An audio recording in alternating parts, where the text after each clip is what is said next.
بسم اللہ الرحمن الرحیم نحمده ونصلی ونسلم علی رسولہ الکریم اما بعد فاعوذ باللہ من الشیطان الرجیم بسم اللہ الرحمن الرحیم ان اللہ لا یستحیی ان یضرب مثلا ما بعوضة فما فوقها فأما الذین آمنوا فیعلمون انہ الحق من ربهم وَأَمَّا الَّذِينَ كَفَرُوا فَيَقُولُونَ مَاذَا أَرَادَ اللَّهُ بِهَذَا مَثَلًا يُضِلُّ بِهِ كَثِيرًا وَيَهْدِي بِهِ كَثِيرًا وَمَا يُضِلُّ بِهِ إِلَّا الْفَاسِقِينَ الَّذِينَ يَنقُضُونَ عَهْدَ اللَّهِ مِن بَعْدِ مِيثَاقِهِ وَيَقْطَعُونَ ما أمر الله به أن يوصل ويفسدون في الأرض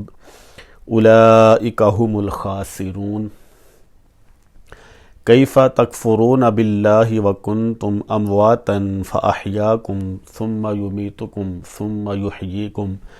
ثم إليه ترجعون هو الذي خلق لكم ما في الأرض جميعا ثم استوى إلى السماء فسواهن 7 سماوات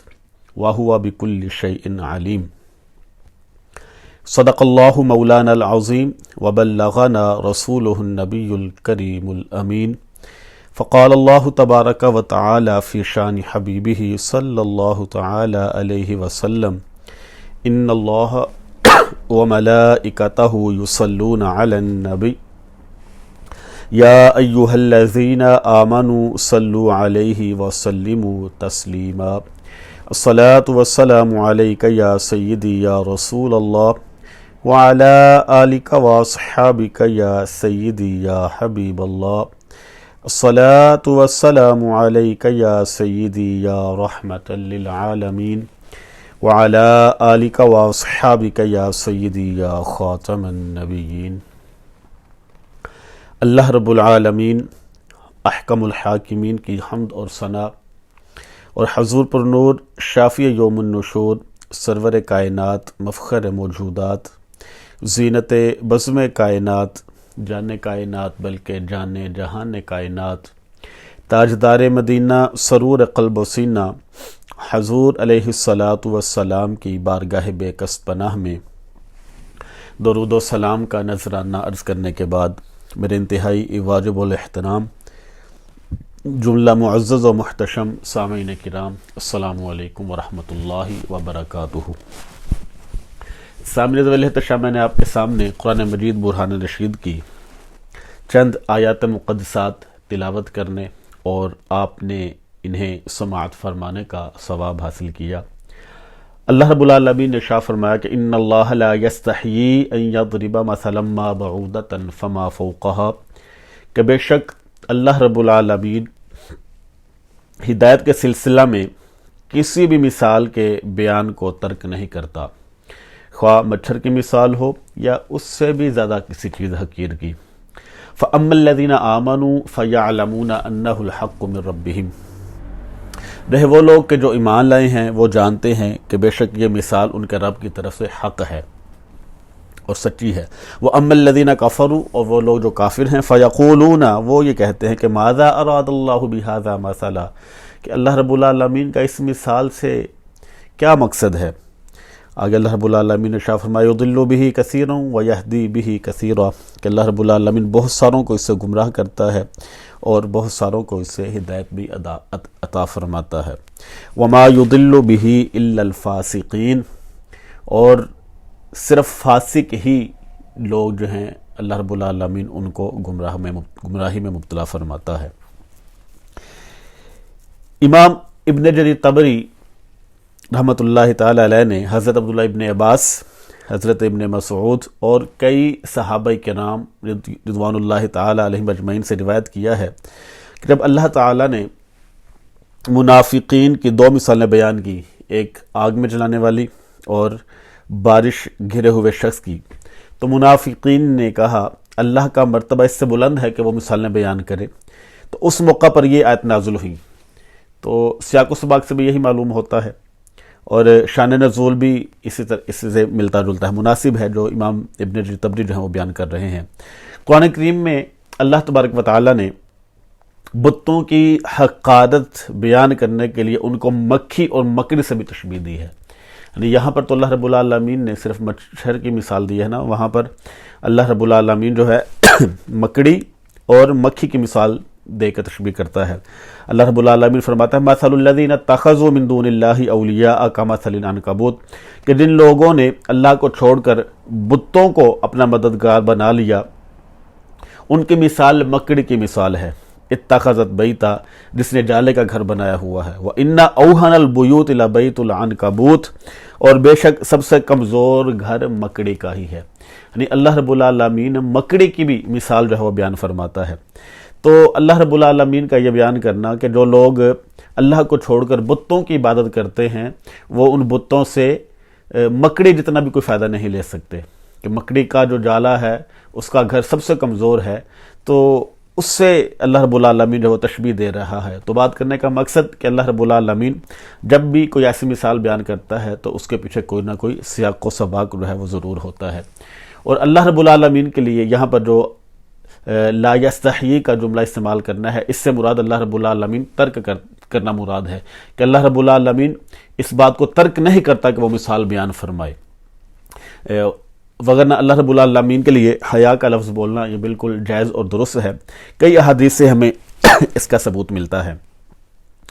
چنانچہ کنز الاموال میں حدیث پاک ہے، حضرت انس رضی اللہ تعالیٰ عنہ اس کے راوی ہیں، فرماتے ہیں کہ قال رسول اللہ صلی اللہ علیہ وسلم، کہ نبی رحمت صلی اللہ تعالیٰ علیہ وسلم نے ارشاد فرمایا کہ ان اللہ یستحیی من عبدہ، کہ اللہ رب العالمین اس بندے سے حیا فرماتا ہے، یا وہ اپنی امت میں سے کوئی بندہ ہو، کہ اللہ کا جو بندہ اور بندی اسلام میں بوڑھے ہو جائیں تو اللہ تبارک و تعالی ان کو عذاب دینے سے حیا فرماتا ہے۔ یعنی اللہ رب العالمین اس بات سے حیا فرماتا ہے کہ اللہ رب العالمین کی محبوب کی جو امت ہے وہ بوڑھے ہو چکے ہوں اور اللہ رب العالمین ان کو عذاب میں مبتلا فرمائے۔ ایسے ایک اور جامع الحدیث میں موجود ہے، حضرت انس رضی اللہ تعالیٰ عنہ بیان کرتے ہیں کہ رسول اللہ صلی اللہ علیہ وسلم نے ارشاد فرمایا کہ جو بوڑھا شخص صحیح عمل کرتا ہو اور پابندی سے سنت پر عمل کرتا ہو تو اللہ تبارک و تعالیٰ کو اس سے حیا آتی ہے کہ وہ بندہ کوئی سوال کرے اور اللہ رب العالمین اس کو عطا نہ کرے۔ یعنی ایسا بندہ کہ جو بوڑھا ہو چکا ہے اور نبی کریم علیہ السلام کی سنتوں پر عمل پیرا بھی ہوتا ہے، اب وہ اللہ رب العالمین سے سوال کرے تو اللہ رب العالمین اس چیز سے حیا فرماتا ہے کہ اللہ رب العالمین اس کو آگے سے جواب جو ہے وہ نہ دے۔ ایسے ایک اور روایت حضرت ابو سعید خدری رضی اللہ تعالیٰ نے اس کے راوی ہیں، فرماتا ہے کہ نبی رحمت صلی اللہ تعالیٰ علیہ وسلم نے ارشاد فرمایا کہ جب کوئی اللہ کا بندہ جماعت کے ساتھ نماز پڑھے تو اللہ تبارک و تعالیٰ کو اس سے حیا آتی ہے کہ وہ اپنی کسی حاجت کا سوال کرے اور اس کے پورا ہونے سے پہلے لوٹ جائے۔ یعنی اللہ رب العالمین کا بندہ باجماعت نماز ادا کرے اور پھر وہ اللہ رب العالمین سے کچھ مانگے تو اللہ تبارک و تعالیٰ اس کو عطا نہ کرے، اللہ رب العالمین اس سے حیا فرماتا ہے، یعنی اللہ رب العالمین اس کو ضرور عطا فرماتا ہے۔ تو یہ بڑی غور طلب بات ہے کہ اللہ رب العالمین جو ہے لوگوں کو عطا کرنے والا ہے، تو اللہ رب العالمین سے عبادت کرنے کے بعد سوال ضرور کرنا چاہیے، ضرور اللہ رب العالمین سے مانگنا چاہیے۔ اللہ رب العالمین ارشاد فرماتا ہے کہ یضل بہ کثیرا ویہدی بہ کثیرا، کہ وہ اس مثال کے ذریعے، یعنی یہ جو مثال بیان فرمائی ہے، اس مثال کے ذریعے بہت لوگوں کو گمراہی میں مبتلا کرتا ہے اور بہت لوگوں کو اس سے ہدایت بھی عطا فرماتا ہے۔ کفار اور منافقین نے جو یہ سوال کیا تھا کہ اللہ نے ان مثالوں کے بیان کرنے سے کیا ارادہ کیا ہے، کیا مراد ہے اس سے، تو اس آیت میں اس کا جواب یہ ہے کہ یعنی کہ جن لوگوں پر جہالت غالب ہے اور ضد اور ہٹ درمی سے باز نہیں آتے، وہ جب ان مثالوں کو سنیں گے تو ضد اور عناد کی وجہ سے ان مثالوں پر غور و فکر نہیں کریں گے اور فوراً ان کا انکار کر دیں گے، لہٰذا ان مثالوں کا بیان کرنا ان کے حق میں گمراہی کا موجب ہوا۔ اور جن لوگوں کی عادت یہ ہے کہ وہ ضد اور ہٹ درمی سے کام نہیں لیتے، کھلے ذہن سے کام لیتے ہیں، سوچتے ہیں، غور و فکر کرتے ہیں، جب وہ ان مثالوں کو سنیں گے تو اس سے ہدایت جو ہے وہ پائیں گے۔ یعنی کہ جو بندہ